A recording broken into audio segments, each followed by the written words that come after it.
Hello, it's Dave Garnish here, and in this video we're going to be looking at sidechain compression and sidechain gating. Okay, so what we want to do, there's a kind of rising whoosh here that goes into where the bass very first starts in this tune, and I want that to be triggered off of a 4 on the floor pattern to give it a kind of push-pull feel. Okay, so let's just play it down, you can hear what I mean.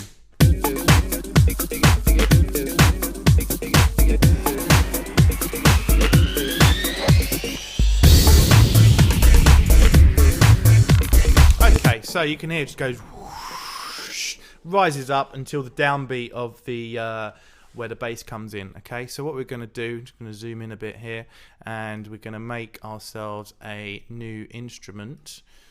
Okay, and it's defaulted to an EVP88. That's okay, doesn't matter. Doesn't have to be a bass drum. Could be anything. Could be a sine wave.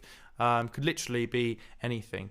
So we're just going to leave it as an EVP88. We're going to nip into a piano roll, and we're just going to pop a note on where the kick drum normally goes in a house record, and we're just going to loop that right to the end. Okay, so we're just going to loop that. Right, okay, so if I just play it now, it is.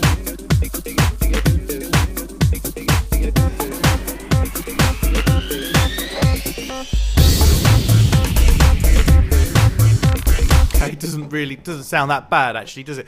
But it's not it's not the intention. We just want that to trigger a compressor to make that whoosh, give a kind of push-pull effect. So the first thing we're going to do, we're going to take it off the mix bus. Okay, there are various different ways of doing this, but I just like to take it right off the mix bus altogether. So and then I don't have to worry about the level or using the mute switch or anything like that. Just take it right off the mute of the stereo bus, and you're not going to be able to hear it. Okay? It's actually not doing anything. It's not going anywhere. So the first thing to do is send it on a bus.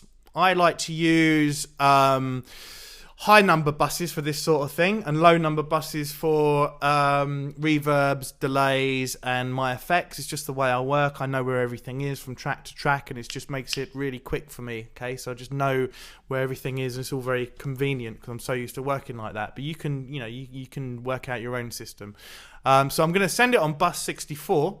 I'm going to send 0 dB by hitting Alt and clicking on that pot, and it's made me an auxiliary 5 here, so we're going to be able to hear it again through the auxiliary. We don't want that either, so we're just going to mute that, and later on I'm going to nip to my mixer and delete this altogether just to keep things nice and tidy. Okay, so now we've got our EVP88 sending 4 on the floor C3 to bus 64. Okay, so now what we're going to do, we're going to nip to our whoosh, which is here, and we're going to pop a compressor on there. Just a logic compressor will do, and we're just going to cycle around that little bit. I'm just going to tweak the ratio because we want it to compress by quite a lot once it does hit the threshold. And we're gonna just move the threshold down a bit and just have a little listen. I don't worry about the circuit type too much. I mean, by all means have a little play with it, but I'm just gonna firstly have a listen and see what it's doing for us. I just like to turn the release down a bit and the attack down a bit as well, because we like it to react quite quickly in this case. Alright, okay. As you can see, it's not actually doing anything. Well, it's compressing, but it's working as a normal compressor. The more it goes in, the more the gain reduces, okay? So what we're going to do now, see here where it says sidechain, and it says none. The reason why it's doing that is because we haven't asked it to use a sidechain of bus 63. So all you need to do, click on that none, go down, find 64. It was 64, wasn't it? Yeah. And have another play. Right, okay, that's a lot better.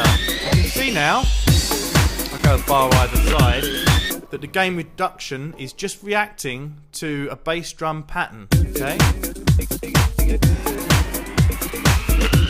Okay, so obviously we can't hear that, so what we're going to do, we're going to pull down the threshold.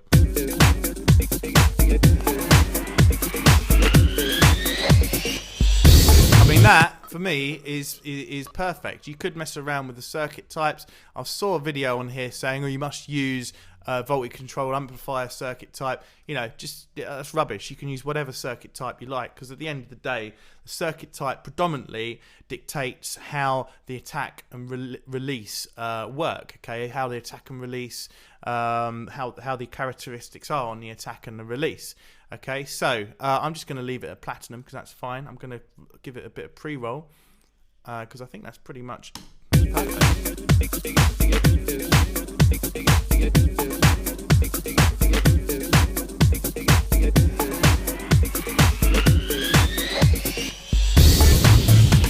What I'm going to do, I'm going to give it a little bit more threshold.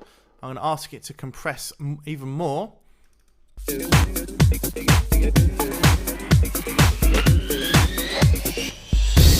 Took the compressor so you couldn't see what it's doing.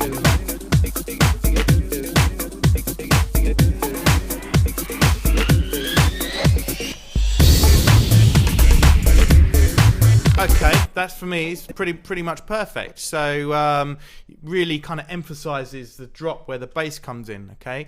So what we're going to do now, that's pretty much sidechain compression. We have a quick look at sidechain gating.